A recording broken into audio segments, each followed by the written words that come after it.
The sun bled across the western horizon in wide rivers of fire, smearing the sky with streaks of crimson and gold as if the heavens themselves were wounded, and beneath that dying light rode Caleb Hart, a man who had long ago accepted the company of silence as his only friend, his broad shoulders bent with years of toil and solitude, his weathered face lined by more than just the sun and wind but by memories that cut deep and never healed. He rode his chestnut mare, Daisy, across the dry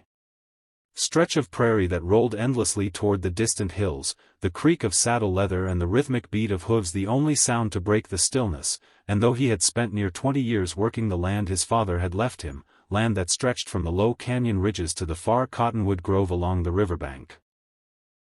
there was no peace in his heart, no laughter in the rooms of the ranch house where once a mother had sung and a father had prayed, for death had claimed them both and left him the sole keeper of the heart spread, and in truth he carried that name as though it were a stone tied to his chest. He was 33 now, and already the folks in town called him the lonesome rancher, the man who kept to himself, who spoke little, who rode in to trade cattle or buy salt and beans but never lingered at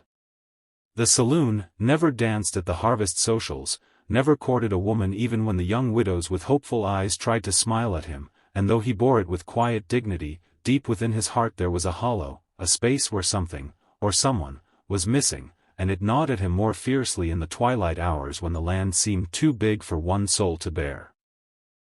It was on such a night, when the sky turned purple and the coyotes had begun their distant cries, that he felt Daisy stiffen beneath him and halt, ears pricked forward toward the canyon rim, and Caleb narrowed his eyes, scanning the dusky shadows where stone met sand, and there, crumpled against the rocks as though the earth itself had discarded her, lay a figure, a woman, ragged, dirt-streaked, trembling like a frightened colt, her hair dark and tangled, her dress torn near to shreds, and even at a distance Caleb could see the bruises circling her wrists like cruel bracelets. He swung down from the saddle with the instinct of a man who had seen suffering before, his boots crunching over the dry grit as he approached, and the woman lifted her head with a gasp, her lips cracked, her eyes wide with terror and pleading, and in a voice hoarse from dust and fear she whispered words that would lodge themselves forever in his memory. "Take me home." "Do as you wish," she cried, each syllable trembling as if torn from her soul, "only, don't leave me here," and Caleb, struck as if by lightning, felt his heart pound in a way it had not for years, for there was no mistaking the desperation in her tone, nor the story told by the welts on her arms, the torn fabric, the bare feet bloodied by flight across rough ground. He knelt beside her, his shadow falling long across her broken frame, and with a gentleness that belied his rugged frame he murmured, "You're safe now, ma'am, safe as long as I draw breath," but she clutched at his arm as though drowning, her nails digging into his sleeve, her eyes brimming with tears that seemed half relief, half terror, and she shook her head fiercely, whispering, "Don't take me back, don't let them find me, do as you wish, but never let them drag me there again," and her words, though disjointed, painted a picture clearer than any map. Men had held her, men had hurt her, men believed they owned her, and now she had broken free at a cost that left her bruised, starved, and half dead in the dust. Caleb knew this land, knew the kind of cruelty that could thrive in its shadows, deserters turned bandits, traveling gangs that took what they pleased, outlaws who trafficked in misery, and though part of him longed to ask her name, her story, he did not press, for a rancher knew when a horse was too skittish to be touched, and this woman was hanging by threads no eye could see. So instead he slid one arm beneath her shoulders, lifting her as though she weighed no more than a sack of grain, though in truth his chest burned with something different than mere effort, a strange protectiveness that tightened his throat, and he set her carefully across Daisy's back, steadying her with one arm while he mounted, holding her against him as they turned toward the darkening prairie, the long ride home stretching ahead, and in that ride Caleb felt for the first time in years that his life had shifted, that something greater than cattle or fences or loneliness had crossed his path, and though he knew nothing of her, not even her name, he knew enough, that she needed him, that danger hunted her, and that by choosing to carry her he had bound himself to whatever fate followed in her wake.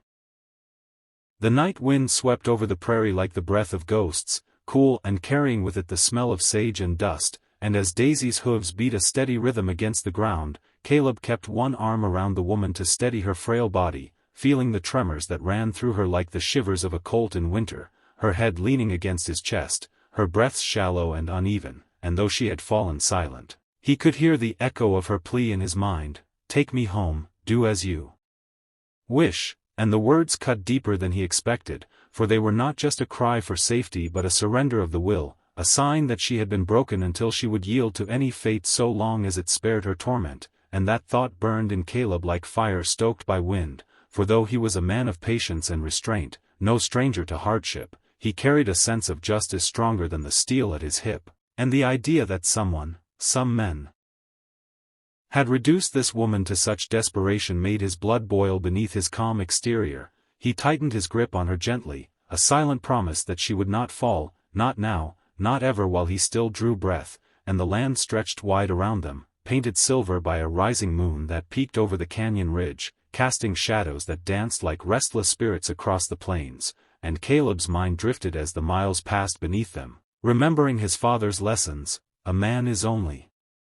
as strong as the promises he keeps, son," the old rancher used to say, his voice rough like gravel but steady as the ground itself, and Caleb had lived by that creed, never breaking his word though the world often broke others around him, and so when he whispered softly into the woman's tangled hair, "You got my word, ma'am.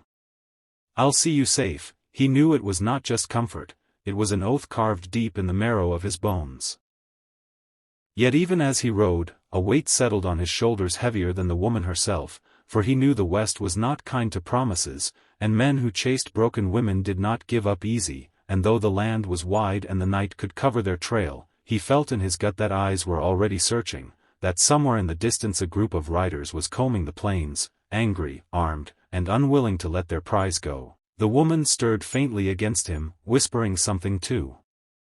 soft to catch, and when he bent closer, he caught only fragments: "Chains, blood, don't take me back," and it sent a chill through him sharper than the cold wind, for he understood then that she had been enslaved in some way, trapped in a life worse than death, and she feared above all else to be dragged into it again, and Caleb, though he did not yet know her name, silently vowed that if it came to it, he would draw his Colt and paint the sand red before he allowed such a fate.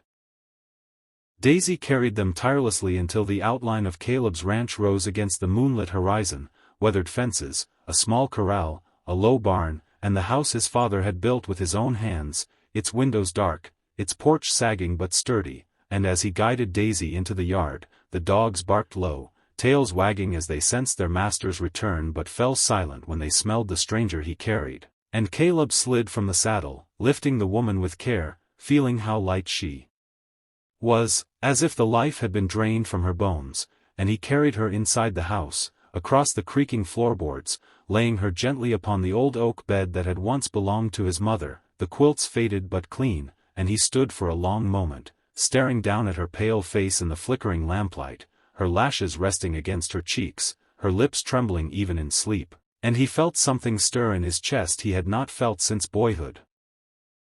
Something protective, almost tender, dangerous in its pull, for a man who had built walls so high around his heart could not afford to feel such things without risk, but before he could dwell, she moaned softly, her body twisting as though fleeing unseen terrors, and Caleb, with a sigh, fetched a pail of water, a rag, and set himself to work tending her wounds, washing the dried blood from her feet, binding the raw skin of her wrists, and as he worked, his jaw clenched tighter, for every mark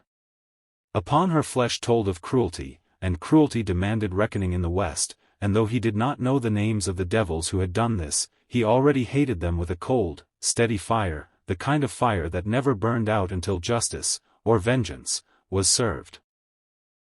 Outside, the wind rattled the shutters, coyotes yipped, and the prairie stretched endless into the dark, but Caleb knew the peace would not last, for the moment he chose to take her in, he had chosen a fight, and the West would see it through before the end.